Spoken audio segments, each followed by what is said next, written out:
Hello, my name is Dean, and I first came to work at this museum in July 1998.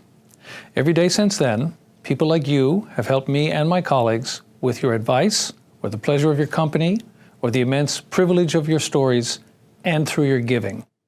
The trust you vested in us, via time and friendship and support, is what has allowed this museum to be both a national treasure and a sort of secular pilgrimage for visitors to Ottawa, and an intimate personal experience. This was always the museum's intention, to explore the human experience of the scourge of armed conflict and how it shaped Canada for good and ill, one story at a time, one memory at a time, one person at a time. The successes we've enjoyed here are your successes. The kudos we've received are your kudos. The connections we've made, the sense of value people find in the museum, the pride in it, these are your accomplishments. Nothing like this happens or ever will happen by accident. Thank you for everything past and for everything yet to come. Hello, my name is Catherine and I work in education. I'm in the Bennett Atelier where we offer school workshops at the museum, but our programs go far beyond these walls. With supply line discovery boxes, tens of thousands of students from across the country get to hold military history in their hands. These objects and stories spark learning and appreciation in every province and territory.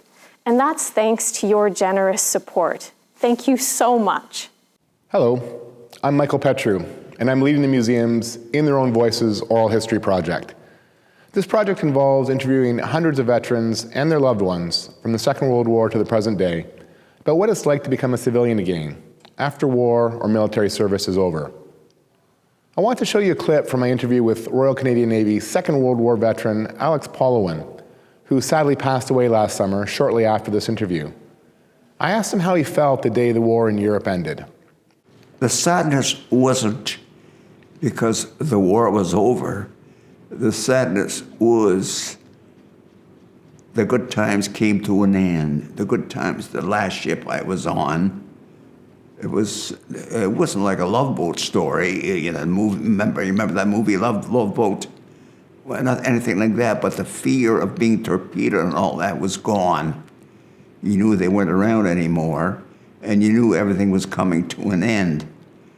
And when you get into Halifax, and you saw all those warships tied up with no crew on there, you know, the thought of where now, what's the rest of your life, what are you going to do for the rest of your life? That's very, very frightening. What am I going to do for the rest of my life? I love this clip because it captures both the relief and the worry that is so often part of leaving a war behind.